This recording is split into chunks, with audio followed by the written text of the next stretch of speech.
नमस्कार, खबरें जारी न्यूज स्टेज पर मैं हूं आपके साथ मकसूद खान। आपके मुद्दे में बात, आपसे जुड़ी हुई, आपके सेहत से जुड़ी हुई बात कोरोना की। मध्य प्रदेश की बात करेंगे, जहां पर एक तरफ कोरोना के मामले बढ़ रहे हैं। खुद मुख्यमंत्री शिवराज सिंह चौहान लोगों से नियमों के पालन की अपील कर रहे हैं, कोरोना की गाइडलाइंस को फॉलो करने की अपील कर रहे हैं। लेकिन मध्य प्रदेश के विधायक ही यानी कि माननीय हैं, कोविड प्रोटोकॉल की खुलेआम धज्जियां उड़ा रहे हैं। चर्चा इसी मसले पर आज कि मध्य प्रदेश में कोरोना ने फिर से रफ्तार आखिर क्यों पकड़ ली। कोरोना को लेकर क्या आम लोग भी लापरवाह हो रहे हैं? जब माननीय ही नहीं मानेंगे तो आखिर जनता को कैसे समझाएंगे? पहले दवाई फिर ढिलाई और अब कढ़ाई से क्या बनेगी बात? तमाम खास लोग इन अहम सवालों का जवाब देने के लिए इस वक्त हमारे साथ मौजूद हैं। वरिष्ठ पत्रकार, राजनीतिक विश्लेषक जयंत वर्मा जी हमारे बीच मौजूद हैं। बीजेपी की तरफ से धैर्यवर्धन शर्मा जी हैं और कांग्रेस की तरफ से अब्बास हफीज साहब। बहुत स्वागत है आप तीनों लोगों का। आगे आपसे बात भी करेंगे, लेकिन पहले ये रिपोर्ट। मध्य प्रदेश में एक बार फिर कोरोना ने रफ्तार पकड़ ली है। प्रदेश में 22 फरवरी तक की स्थिति में एक्टिव केस का आंकड़ा 2100 के पार चला गया है। भोपाल और खासकर इंदौर में स्थिति फिर खराब होती दिख रही है। लेकिन इन सब के बीच जनप्रतिनिधि से लेकर कितने सजग हैं, इसके चंद उदाहरण देखिए। नहीं, मुझे तो नहीं लगता। क्यों, ऐसा क्यों लगता है? दिक्कत क्या है मास्क लगाने? कुछ नहीं है, फिर भी नहीं लगाना। जो जुर्माना होगा सो दे देंगे भैया, पर मास्क तो हम नहीं लगा पाते क्योंकि मुझे बहुत घुटन होती है, उल्टियाँ भरती हैं। ठीक है जी, एकदम से ऐसा होने लगता है कि चक्कर आने लगते, इसलिए नहीं लगा पाते। अब पर्यटन, संस्कृति और आध्यात्म मंत्री उषा ठाकुर को भी सुनिए। मैं मास्क इसलिए नहीं पहनती क्योंकि मैं वैदिक जीवन पद्धति का 100% पालन करती हूँ। मैं सूर्योदय सूर्यास्त के वक्त अग्निहोत्र करती हूँ और उससे पूरा घर, परिवार, वातावरण जहाँ आप रहते 12 घंटे सैनिटाइज रहता है। ये विज्ञान की कसौटी पे कसी हुई बात है। मैं शंखनाद करती हूँ दोनों वक्त, जो फेफड़ों की बहुत मजबूत एक्सरसाइज होता है। तो जिम्मेदारों को सुना आपने। अब एक और नजारा देखिए। ये नजारा है मंगलवार का, जब विधायक विधानसभा सत्र में शामिल होने के लिए पहुंच रहे थे। आप देख सकते हैं कई लोगों ने मास्क नहीं पहना है, जबकि कुछ मीडिया के कैमरे को देखकर फटाफट मास्क पहन रहे हैं। जब इनसे इस बारे में पूछा गया तो इनका क्या कहना था, आप खुद ही सुनिए। अच्छा, आपने मास्क नहीं पहना है आज? मास्क हाथ में था, लेकिन वो तो इससे थोड़ी रुकेगा कोरोना। हाथ में रखने से रुक जाएगा कोरोना? जी बोलिए आप। नहीं, मास्क हाथ में रखने से रुक जाएगा। कैमरा देख के पहन रहे थे, गाड़ी में उतर के पहन ही रहा था मैं। नीचे का बताएं आप। और सवाल किसी के? नहीं, मास्क लगाते हैं, वो तो जेब में रखा था।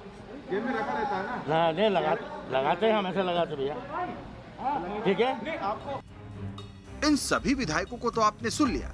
अब जरा मुख्यमंत्री शिवराज सिंह चौहान की ये अपील भी सुनिए। आज जिला में, हर जिले में जिला क्राइसिस मैनेजमेंट ग्रुप की बैठक हम कर रहे हैं। आने वाले त्योहार किस स्वरूप में मनाएं, विशेषकर मेले, उसमें ये फैसला करना है। क्योंकि जरा भी लापरवाही अगर रही तो हमारी सारी मेहनत बेकार हो जाएगी और प्रदेश फिर एक बड़े संकट में फंस जाएगा। अब प्रदेश को फिर से संकट में नहीं फंसने देना है, इसलिए सावधानी में ही सुरक्षा है। वो सारे उपाय जो कोरोना के संक्रमण को फैलने से रोके, वो सारे उपाय हमें करने चाहिए। एक तरफ प्रदेश में कोरोना की बिगड़ती चाल को लेकर सीएम चिंतित हैं, तो दूसरी तरफ क्या कांग्रेस और क्या बीजेपी, दोनों ही दलों के विधायक नियमों की धज्जियां उड़ा रहे हैं। ऐसे में सवाल उठता है कि क्या इस तरह से कोरोना के खिलाफ जंग को जीता जा सकेगा?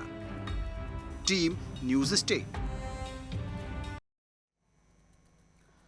तो जो तस्वीरें विधानसभा के बजट सत्र के दूसरे दिन नजर आई हैं विधानसभा में, विधानसभा के परिसर में, वो अपने आप में बहुत कुछ बयान कर रही हैं कि माननीयों पर ही, चाहे वो मंत्री हो या विधायक हो, मुख्यमंत्री की अपील का असर नहीं हो रहा है। बहुत स्वागत है आप तमाम लोगों का एक बार फिर से। धैर्यवर्धन शर्मा जी, जरा बताइए, सीएम की अपील का भी असर नहीं हो रहा है, फिर किसकी सुनेंगे ये?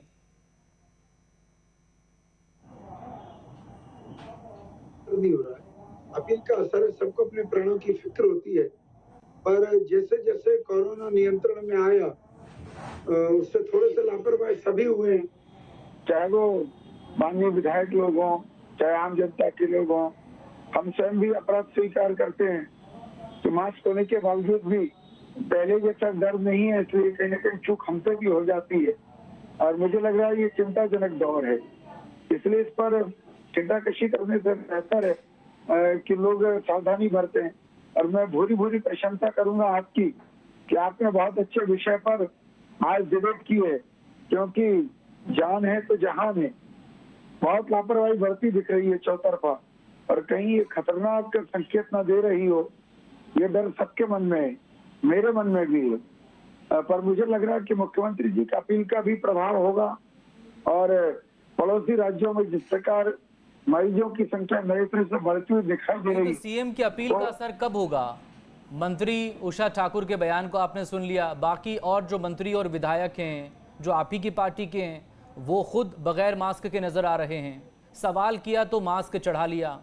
मतलब मास्क क्यों लगाया जाए बहुत साफ है, कोरोना से आपको बचना है, एक बड़ी वजह है, लेकिन क्यों नहीं लगा रहे हैं इसकी 100 वजहें सब बता रहे हैं। ज्यादातर लोग अपने वाहन से निकल करके मास्क लगा रहे हैं, ऐसा मैंने आपकी रिपोर्ट में भी देखा है। और यदि किसी व्यक्ति ने तय कर लिया है तो उसके अपने मापदंड है, उस पर मैं कोई बहुत ज्यादा टिप्पणी करने की स्थिति में नहीं हूँ, क्योंकि जो लोग टीका लगवा चुके हैं उनको मास्क से बचना है कि नहीं बचना है, उनको चिकित्सकीय सलाह क्या मिली हुई है। और बहुत सारे लोग हैं जो अभी क्यू में हैं, जिन्होंने अभी टीका लगवाया ही नहीं है, इंतजार में, पता नहीं कब नंबर आएगा। शर्मा जी, मैं आपको दे देता हूँ ना जानकारी। अभी वैक्सीन को इमरजेंसी अप्रूवल मिला है। वैक्सीनेशन जिन लोगों का हो चुका है ना, उनके लिए भी तमाम डॉक्टर से लेकर जो साइंटिस्ट हैं, उन्होंने यही कहा है कि आपने भले ही टीका लगवा लिया हो, लेकिन आपको मास्क नहीं छोड़ना है। आपको तमाम जो कोविड प्रोटोकॉल्स हैं, जो गाइडलाइंस हैं, उनका पालन आपको करना होगा अगले कुछ वक्त के लिए। उसके बावजूद ये लापरवाही है कि जो चिकित्सकीय परामर्श में मिले उनका 100% पालन करना चाहिए, जो उनके हित में भी, उनके परिवार के हित में भी है, और मनुष्यता के बाकी की आबादी के हित में भी। अब्बास हफीज साहब, ये हो क्या रहा है? सीएम अपील करते हैं, लेकिन उनकी अपील का भी असर नहीं हो रहा है, ना विधायकों पर ना मंत्रियों पर। माननीय मुख्यमंत्री महोदय का ट्विटर का अकाउंट या फेसबुक का उनका अकाउंट देख लीजिए, और उसके ऊपर आप पिछले 10 दिन के कार्यक्रम देख लीजिए। मैं दावे से कह रहा हूं कि 10 दिन के अंदर कम से कम 4 कार्यक्रम ऐसे होंगे जहां मुख्यमंत्री महोदय का मास्क दिख ही नहीं रहा होगा।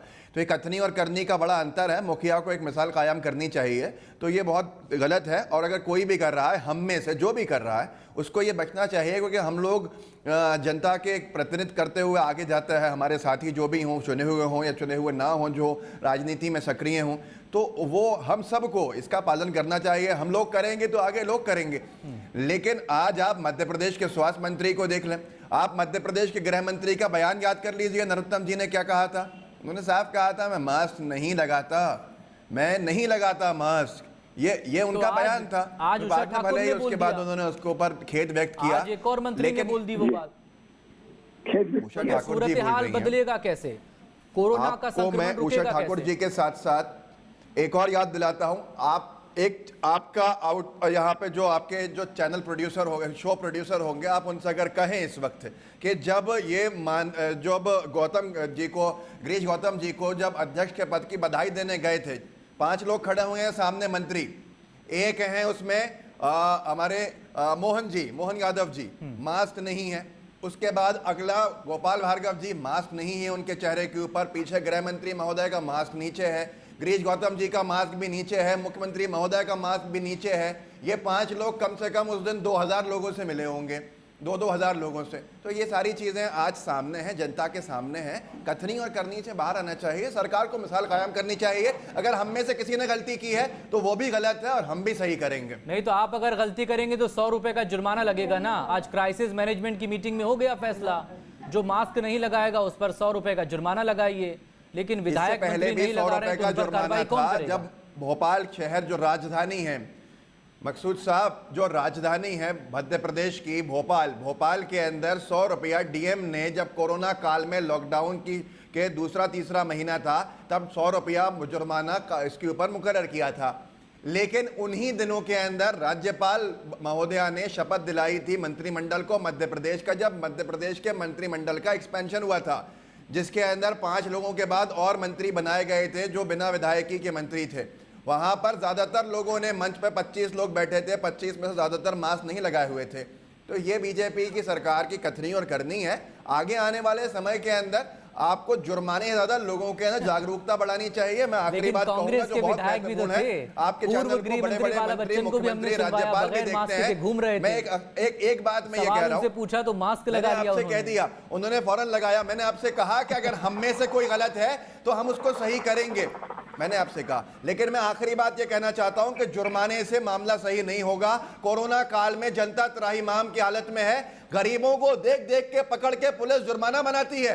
एक दिन आप निकलिए फॉर्च्यूनर से, आपको कोई रोकेगा नहीं अगर आपने सीट बेल्ट भी नहीं लगाई है और मास्क भी नहीं लगाया है। हिम्मत नहीं है किसी की। लेकिन इसी मध्य प्रदेश के अंदर अगर कोई गरीब अपनी सस्ती गाड़ी से निकलेगा, उसको 25 जगह रोका जाएगा। ये हालत हो गई है साहब। अपने खजाने भरना बंद कीजिए, जुर्माने की कार्रवाई से कुछ नहीं होगा। आप जागरूकता फैलाइए, लोगों को बचाइए, लेकिन लोगों की जेब पर डाका डालने से कुछ नहीं होना। डैरीवर्धन शर्मा जी एक जवाब इस पर दे दीजिए, फिर जयंत वर्मा जी से बात करें। है बस अब्बास हफीज साहब दोहरी बातें कर रहे हैं। जब छूट देना पड़ती है तो ये कहते हैं कि भाई आप सख्ती करिए, सख्ती करते हैं तो कहते हैं कि आप खजाना भरने के लिए कर रहे हैं। ये दोहरी बात है। आज मुझे लग रहा है राजनीतिक बात नहीं करनी चाहिए, राजनीतिक लहजे पर भी चर्चा नहीं होनी चाहिए। बड़ी सीधी सपाट बात है तो ज्यादा बेहतर है कि जो भी गलत है उसको सीख भी देना चाहिए कि कई प्रकार है लोकतंत्र में, कानून का डंडा भी है, जुर्माना भी है, समझाइश भी है, वो सब होना चाहिए। और मुझे लग रहा है कि सरकार उस दिशा में आगे बढ़ रही है। सीमावर्ती जिले जो महाराष्ट्र के, वहाँ थोड़ा सा कठोरता दिखाई पड़ रही है, बॉर्डर के जो जिले हैं। और मध्य प्रदेश में यदि ये लोग बाज नहीं आएंगे तो मुझे लग रहा है कि प्रशासन सख्ती के नए मापदंड को तय करे। एक नियम सभी के लिए और सभी के लिए एक नियम, लेकिन वो नजर क्यों नहीं आ रहा, वो एग्जीक्यूट क्यों नहीं हो पा रहा? जमीन पर तो कुछ और अलग है, देख लीजिए आप। नहीं, देखिए मास्क में ऐसा नहीं है कि मैं स्टूडियो में बैठा हूं तो भी मास्क लगा लूं, मैं 2 फुट की दूरी पर किसी के पास खड़ा हूं तो भी मास्क लगा लूं। मास्क मेरी अपनी सुरक्षा के लिए है और मुझसे दूसरों की सुरक्षा के लिए। तो वो जब हम क्राउड में जा रहे हैं, हम 2, 4, 6, 10 लोगों में जा रहे हैं, जरूर मास्क का प्रयोग करना चाहिए। पर यह भी नहीं है कि भाई कोई मोटरसाइकिल पे अकेले जा रहा है 40 की स्पीड लेकिन में, जिस तरह के एक्सक्यूज दिए जा रहे हैं, जबरन उसको रोक के कहो कि मास्क की जो एक्सक्यूज दिए जा रहे हैं, जो वजहें बताई जा रही हैं, क्या उस पर हंसा जाए या उस पर क्या किया जाए, बताइए। निश्चित तौर पे ये जो तस्वीरें आप दिखा रहे हैं, ये विचारणीय तस्वीरें हैं। अब लोग हंसे कि नहीं हंसे मुझे नहीं मालूम, पर विचारणीय तो है ही कि स्वयं के जीवन को खतरे में किसी को भी नहीं डालना चाहिए। ठीक है, एक काउंटर प्लीज अब्बास हफीज साहब, फिर आगे बढ़ेंगे। देखिए, मैं फिर कहूंगा जो इन्होंने कहा, हमारे मित्र हैं, बड़े काबिल व्यक्ति हैं, भाजपा के बड़े सभ्य प्रवक्ताओं में से हैं, लेकिन धैर्यवर्धन जी की आज मजबूरी है कि उन्हें डिफेंड करना ही पड़ेगा अपनी सरकार की नाकामी को, सरकार की गलती को। मकसूद साहब, इन्होंने कहा चालान भी है, जुर्माना भी है, समझाइश भी है। सिर्फ और सिर्फ जुर्माना है, सिर्फ और सिर्फ चालान है, कोई समझाइश नहीं है। पुलिस रोकती है, कहती है 100 रुपया लीजिए, चालान कटवाइए, जाइए। आपने समझाइश की तो कॉलम छोड़ ही दिया है, क्योंकि अगर आप समझाइश चाहते ही नहीं हैं, आपको तो अपनी जो आपके खजाने खाली करनी है उसको भरना है। मैं फिर कहूंगा, जनता की जेब पे डाका इस तरह से डाल के कोरोना काल में आप जनता को सिर्फ परेशान कर रहे हैं। जनता को समझाइए। जागरूकता अभियान कितने चलाए आपने पिछले 2 महीने के अंदर? कोई नहीं है, उससे पहले चल रहे थे, लेकिन आपने खुद ही नॉर्मल कर दिया पूरे प्रदेश के अंदर। उपचुनाव के बाद आपको लग रहा था कि बस अब कुछ भी नहीं है, जनता के अंदर ही मैसेज गया कि जनता को भी लगा कुछ नहीं है, लेकिन अब आंकड़े बढ़ने लगे। जिम्मेदारी किसकी है? जिम्मेदारी इनकी है, इनके अलावा किसी की नहीं है। हम सब की अपनी अपनी जिम्मेदारियां हैं, पर पूरे प्रदेश की जिम्मेदारी इन लोगों की है, सरकार में है। सरकार क्या कर रही है? सरकार की नाकामी जनता की जान को जोखिम में डाल दे, ये सही नहीं है। दूसरी, सरकार की नाकामी अपने बचाने के लिए जनता की जेब को जोखिम में डाल दे, ये भी सही नहीं है। रास्ता ऐसा बनाइए जिससे कि जनता को फायदा पहुंचे और जनता को नुकसान से। लेकिन क्या ये लापरवाही फिर भारी पड़ रही है और आगे आने वाले वक्त में और हालात खराब हो जाएंगे? जयंत वर्मा जी, मंत्री और विधायक अगर नहीं सुधर रहे हैं या संभल रहे हैं, या सीएम की अपील का उन पर असर नहीं हो रहा है, तो हम बाकी लोगों से क्या उम्मीद करें?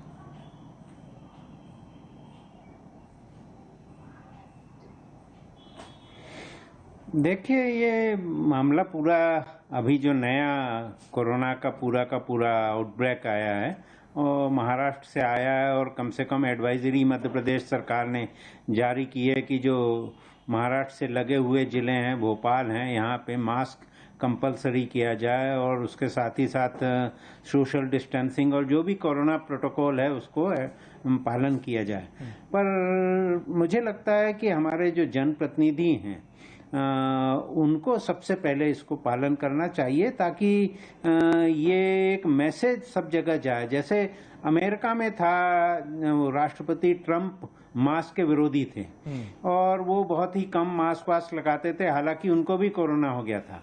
परंतु जो बिडेन जो राष्ट्रपति आए उन्होंने कंपलसरी कर दिया कि हर किसी को, और उन्होंने अपना मास्क लगाना शुरू किया। तो मुझे लगता है कि हमको ये सबक लेना चाहिए, क्योंकि ये जो नया स्ट्रेन आया है ये स्ट्रेन के बारे में अभी कोई रिसर्च नहीं है कि ये क्या करेगा। अभी इस पे कोई एक भी कैजुअलिटी डेथ नहीं हुई है, पर ये क्या रूप लेगा अभी तक कह नहीं सकते हैं। तो इसमें ये है कि कम से कम मास्क ही वैक्सीन है, और ये पुरानी वैक्सीन काम करेगी या नहीं वो तो अब ये मतलब सवाल है जो कि साइंटिस्ट लोग बाद में बताएंगे। परंतु ये है कि अभी केवल एक ही है कि हाँ, ये जो अफ्रीकी स्ट्रेन है ये ज्यादा और पावरफुल बताया जा रहा है। वो ब्रिटेन में जो नया स्ट्रेन आया था म्यूटेशन के बाद कोरोना का, उससे ज्यादा इसे पावरफुल बता रहे हैं साइंटिस्ट। ये ज्यादा पावरफुल है और ये क्या, लेकिन फिर लापरवाही क्यों हो रही है? एक दौर बड़ा देखा है, दुनिया भर में करीब 25 लाख लोगों की मौत हो चुकी है। आप अमेरिका का जिक्र कर रहे थे, 5 लाख से ज्यादा लोगों की मौत हुई अमेरिका में, सबसे ज्यादा मौत वहीं पर हुई, सबसे ज्यादा संक्रमण वहीं पर फैला। लेकिन हमारे यहाँ ये लापरवाही क्यों हो रही है? जी, मुझे लगता है अभी जो केसेस कम हुए हैं तो उसको लेके लोगों में ये हो गया कि अब कोरोना से मुक्ति हो गई है। परंतु अब ये जो नया स्ट्रेन आ गया है और नया पूरा आउटब्रेक हुआ है, और महाराष्ट्र में तो अभी नागपुर और सब वर्धा विदर्भ वगैरह में तो काफ़ी लॉकडाउन कर दिया उन्होंने काफ़ी दिन के लिए, और मूवमेंट पे रिस्ट्रिक्शन कर दिया है। तो मुझे लगता है कि मध्य प्रदेश चूंकि लगा हुआ है तो यहाँ भी अब ये इसका एक मतलब खतरा मंडरा रहा है, और यदि अभी हम लोग इसमें नहीं सचेत हुए तो मुझे लगता है कि फिर दोबारा मध्य प्रदेश में एक लॉकडाउन की स्थिति आएगी और फिर इकोनॉमी कोलैप्स हो जाएगी और लोगों के रोजी रोटी सब चली जाएंगी। तो मुझे लगता है बहुत बड़ा खतरा है, और हमारे जनप्रतिनिधियों को, मंत्रियों को कम से कम इससे सबक लेके एक मैसेज तत्काल देना चाहिए और कठोर इसमें कार्रवाई की जानी चाहिए, क्योंकि इसके बिना तो मुझे लगता है अब हम लोगों के सिर पे एक तलवार लटक रही है और कब गिरेगी कह नहीं सकते। डैरीवर्धन शर्मा जी, महाराष्ट्र से क्यों सीख नहीं ली जा रही मध्य प्रदेश में? सावधानी बरत रहे हैं, इसलिए तो आज मुख्यमंत्री जी ने हस्तक्षेप किया है। मुख्यमंत्री जी ने सभी जिलों को भी निर्देशित किया है, क्राइसिस मैनेजमेंट कमेटी की मीटिंग होगी तो उसमें जो भी एडवाइजरी है सरकार की, जो फीडबैक मिल रहा है, जो आशंकाएं प्रकट हो रही है, उसके अनुरूप निर्णय लिए जाएंगे। ऐसा नहीं है कि मध्य प्रदेश सरकार को लापरवाही बरत रही है। सरकार ने पिछले समय भी पर्याप्त मात्रा में ये सब चिंता की थी, चाहे आइडेंटिफिकेशन की बात हो, मरीजों के आइसोलेशन की बात हो, उनके ट्रीटमेंट की बात हो। हर जिला मुख्यालय पर निःशुल्क इलाज की व्यवस्था की गई। इतनी बड़ी महामारी में जितनी सावधानी के साथ, जितनी जिम्मेदारी के साथ बड़ी तादाद में मध्य प्रदेश में मरीजों को इलाज दिया गया, और एक बहुत बड़ा प्रतिशत उनका था जो स्वस्थ होकर के घर लौटे थे। इसलिए सरकार पर आरोप लगाना ठीक नहीं है। अब ये तो मुझे लग रहा है कि समग्र लापरवाही है। वो राजनेता भी हो सकते हैं, वो मशीनरी का हिस्सा भी हो सकते हैं, वो व्यापारी भी हो सकते हैं, वो हम और आप सब और अन्य आम नागरिक, सारे के सारे लोग कहीं ना कहीं कुछ हिला। लेकिन एडमिनिस्ट्रेशन की अपनी कुछ जिम्मेदारियां हैं ना, सरकार की अपनी कुछ जिम्मेदारियां हैं कि नहीं? एक तरफ आप धरना प्रदर्शन पर रोक लगा रहे हैं क्राइसिस मैनेजमेंट की मीटिंग में, बालाघाट में धारा 144 के साथ नाइट कर्फ्यू आप लगा रहे हैं, यानी कि ये जो नया स्ट्रेन है उसकी आशंका है ना। बैतूल में जो मामले सामने आए थे उसकी सैंपल कलेक्ट करके टेस्टिंग के लिए दिल्ली भेजे गए हैं। अगर ये नया स्ट्रेन एंटर करेगा तो फिर क्या होगा, बताइए। नहीं, इसलिए तो यदि मंदिर मस्जिद खोलने की अनुमति मिली, विवाहघर खोले जाने लगे, तो उसमें प्रशासन की तो शर्त रहती है कि आप सीमित मात्रा में लोगों को बुलाएं और मास्क। लेकिन मॉनिटरिंग कौन कर रहा है? जिनके जिम्मे मॉनिटरिंग है वो खुद तो लापरवाही कर रहे हैं, सवाल कौन करेगा फिर? नहीं, मॉनिटरिंग कर रहे हैं, ऐसा नहीं कह सकते कि बिल्कुल नहीं कर रहे हैं। मैंने बताया ना, मनुष्य का स्वभाव होता है, जब संकट आता है तो बहुत सारी चिंताएं करने लगता है, और जब संकट में कमी आती है तो धीरे धीरे लापरवाह हो जाता है। और वो हर स्तर पर लापरवाही थोड़ी सी दिखाई पड़ी है, चाहे वो प्रशासनिक स्तर हो, चाहे हमारे आपके लेवल का मामला हो। और मैं उम्मीद करता हूँ कि अभी भी अगर सावधानी बरतेंगे, उम्मीद पे तो दुनिया कायम है, लेकिन सिर्फ उम्मीद के भरोसे कुछ नहीं हो सकता ना। बताइए अब्बास हफीज साहब, क्या सिर्फ उम्मीद से सब कुछ हो जाएगा? सवाल मॉनिटरिंग को लेकर भी है ना। आप निर्देश तो आपने जारी कर दिए, लेकिन मॉनिटरिंग सही से नहीं हो पा रही है। नियम बनाने वाले खुद नियम तोड़ रहे हैं। मकसूद जी, मुझे तो यही समझ में नहीं आ रहा है कि भारतीय जनता पार्टी की सरकार किस तरह से मैनेज कर रही है पूरे देश को और प्रदेश को। पहली बात तो यह है कि एकदम से आपको कोरोना दिखने लगता है और फिर आप तैयारियां शुरू करने की बात करते हैं, खुद अमल नहीं करते। दूसरी तरफ यह है क्या भारत इस वक्त, जो आप सवाल है सबसे बड़ा, जो धैर्यवर्धन जी ने कहा था कि कितनों को वैक्सीन हो गई है, ये भी अलग चीज़ है, उनको क्या करने। अरे भारत के पूरे भारतीयों को वैक्सीन लगा नहीं पाए हैं और बाहर भेज रहे हैं वैक्सीन, ये समझ से परे है मुझे। अगर आपको पूरे दूसरे देशों की जिम्मेदारी उठानी थी तो पहले अपने देश के लोगों तक तो उसका फायदा पहुंचा देते। देश के अंदर लोगों को लगी नहीं है, लेकिन बाहर बेचना शुरू हो गई है। तो अब यहां पर किस तरह से कंट्रोल करने की बात सोची है, ये मुझे समझ में नहीं आता। अब अगली बात यह है कि जो लोग धरने प्रदर्शन कर रहे हैं, पहले तो आप उनकी मांगों को मान लीजिए, फिर आप अपना ये, ताकि आपको आज पूरे देश को बचाना है, सबसे पहले जाइए किसानों की बात को मानिए, रद्द कीजिए कृषि काले कानून, वो अपने घर जाएं। ऐसे करके सबको अपने घर भेजिए। जो आगे खतरा बन सकता है, ये सारी की सारी चीजें सरकार की जिम्मेदारी है। जनता क्यों झुकेगी? जनता को झुकने से पहले आप खुद झुक जाइए, उनको वापस भेजिए। आगे इसी का विषय बना देंगे। धैर्यवर्धन जी की पार्टी के देखिए ये लोग फैला रहे हैं, आपके पास अभी मौका है, आप रद्द कीजिए सारे, जहां जहां प्रदर्शन चल रहा है। सरकार झुक जाए, थोड़ी देर सरकार थोड़ा सा झुक जाए, सरकार अपनी बातों को बाद में करता रहे। अभी सबको अपने अपने घर भेजिए और लॉकडाउन के पहले आप तैयारी कर ले, लॉकडाउन लगाना ही नहीं पड़ेगा आपको। आप इस तरह के सोशल डिस्टेंसिंग की धज्जियां खुद उड़वाते हैं, आगे आप कहते हैं लोगों ने फैला दिया। तो ये सारी की सारी चीजें हैं जिसको आपको समझना होगा। सबसे पहली बात यह है, विषय परिवर्तन कर रहे हैं। आपसे सवाल पूछे तो आप जवाब दे सकते हैं क्या? पहले आप बाहर क्यों भेज रहे हैं? आप बाहर क्यों भेज रहे हैं दवाई? आप टीका बाहर क्यों भेज रहे हैं जब आपके यहाँ हमारे लोग नहीं लगा पाए हैं? दूसरी बात, आप किसानों की बात को क्यों नहीं मान लेते, ताकि पूरा का पूरा विषय जो पूरे प्रदर्शन चल रहा है वो खत्म हो जाएंगे, लोग शांति से घर में बैठ जाएंगे। आपकी क्या हकदर्मी है? जिनके लिए कानून बना है वो कह रहे हैं कि हमें कानून नहीं चाहिए, डेथ वारंट है, लेकिन आप कहते हैं कि नहीं, ये डेथ वारंट आपके लिए सही है, फिर आप बाद में कहेंगे कोरोना फैला दिया उन लोगों ने। तो ये सारी चीजों की नौबत माथा पीटने की आदत पड़ गई है। सबको लगाएगी हर बात में जिनको माथा पीटना, हर बात में जिनको गुरेज निकालना, हर बात में जिनको कमी निकालना, उनका मैं क्या जवाब दूं? कांग्रेस के लोग तो हर बात को माथा पीटने लगे। अरे विदेशों के लोग अगर बहुत बढ़िया और भारत में जवाब दे तो आप ही हैं, जवाब दे तो आपकी ही है। सर्वे भवन्तु सुखिनः सर्वे सन्तु निरामया, भारत की पहचान अच्छी बात है। आप ह्यूमैनिटी के लिए कोई काम कर रहे हैं और बड़ी बात है ये। सबकी अपनी अपनी जिम्मेदारियां हैं और एक बड़ा देश है भारत, उसकी भी अपनी कुछ जिम्मेदारियां बनती हैं ह्यूमैनिटी के लिहाज से, वो मानवता के लिहाज से वो जरूरी है। घर में अभी लोग लेने वाले बैठे हैं, आप बाहर की फिक्र कर रहे हो। कोई बाहर की निकल नहीं हो रही है। और बात सफेद जी आप भी जान रहे हैं कि कुछ प्रतिशत उसमें एक कोटा फिक्स किया गया जिसमें दूसरे देशों की मदद हो रही है। टीका बनाने वाली कंपनियों के भी आर्थिक हित भी देखे जाने, विदेशों से उनको पैसा मिल रहा है एडवांस, बहुत सारी चीजें देखी जानी है। और भारत में भी क्रमिक तौर पर गवर्नेंस है आपकी, मुझे तो मतलब हास्यास्पद है ऐसी गवर्नेंस, ऐसा शासन हास्यास्पद इजाजत दे रहा है। बहुत शुक्रिया आप सभी लोगों का। जयंत वर्मा जी हमारे साथ बने रहेंगे, लेकिन वाइंड अप से पहले, ब्रेक पर जाने से पहले अपील आप सभी लोगों से यही, जो मुख्यमंत्री भी अपील कर रहे हैं, प्रधानमंत्री भी अपील कर रहे हैं, कोरोना गाइडलाइंस का पालन कीजिए, मास्क लगाकर रखिए, हाथों को सैनिटाइज करिए, सोशल डिस्टेंसिंग को मेंटेन करिए। सावधानी ही कोरोना से बचाव है। छोटे से ब्रेक के बाद छत्तीसगढ़ की बात।